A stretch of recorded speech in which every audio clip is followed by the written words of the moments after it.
So the monster does it again. Naoya Inoue successfully defends his undisputed super bantamweight crown with a brutal 6th round stoppage of a very game and very dangerous Luis Nery.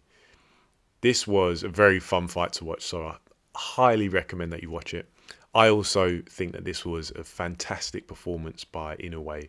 However, it wasn't without its challenges because, as I say, Luis Nery was very dangerous and very game, particularly early, where he drops Inoue in the first round.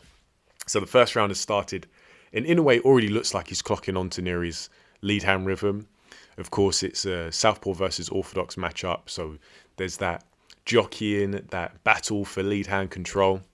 And Inoue, he works very well off of that. He's got a great sense of timing and rhythm, and it seems like he's already clocking on to Luis Nery's rhythm, as I say.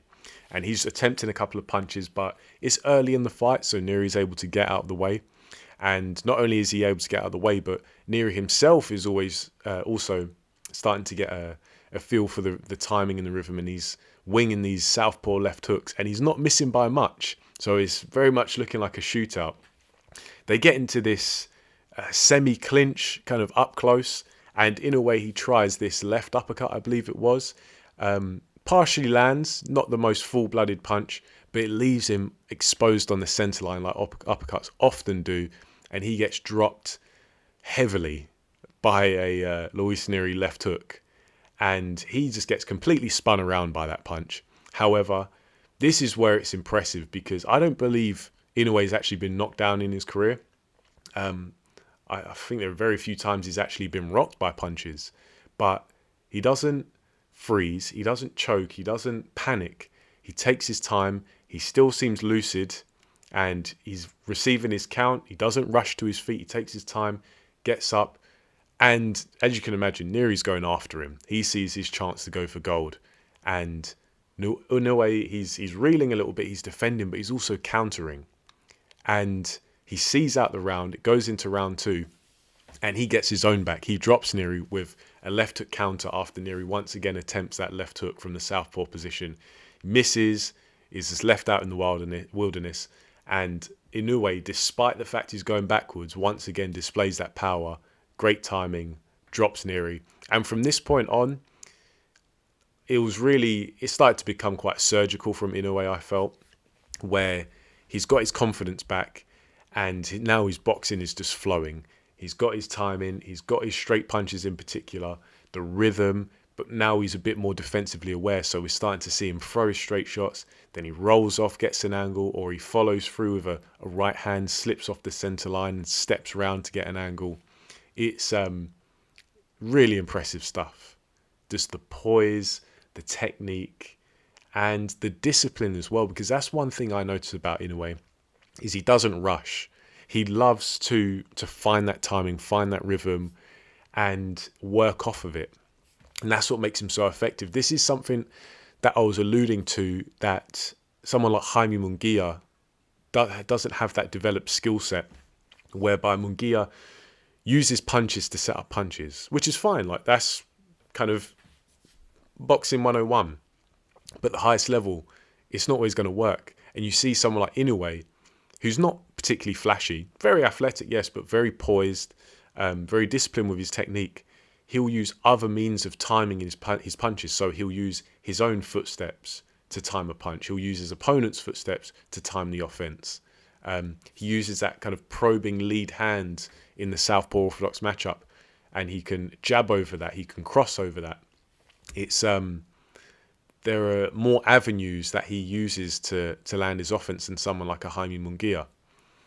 And I feel like it was all on display here by Inoue. His defense was flowing, his offense was flowing, and it was, as I say, it was a surgical after a certain point, after the third round, I feel.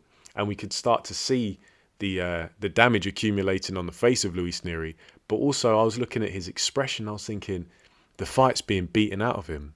Now, he showed a lot of heart and he was very game, because Luis Nery went on to be dropped 3 times. Obviously, the third knockdown ending the fight.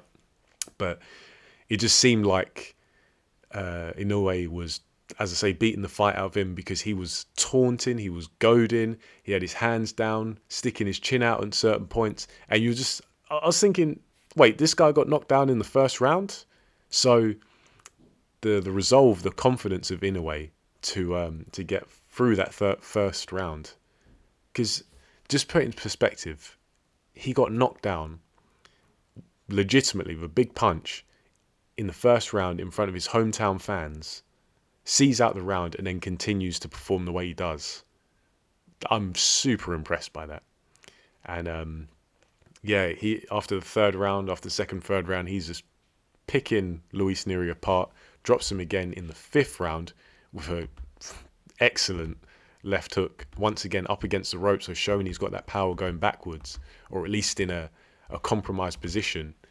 And yeah, by this point, Nery, you can see it on his face, he's contemplating whether he wants to get up or not. But then it gets into the sixth round, and Inoue's getting that forward momentum. He's pushing Nery back to the ropes, and the punch that finishes it is just, it's kind of like a right uppercut, short right hand combo. But the last right hand doesn't even look like a full-blooded punch. There's no real weight transfer in it, but it just completely slumps Nery, and he's up against the ropes. I don't even think he attempts to get up. And yeah, that's the best way to describe it, was Luis Nery getting slumped. But yeah, once again, the monster Naoya Inoue just eats up another opponent. And you can probably tell I'm very impressed, because Inoue in many of his fights looks dominant, and that's impressive.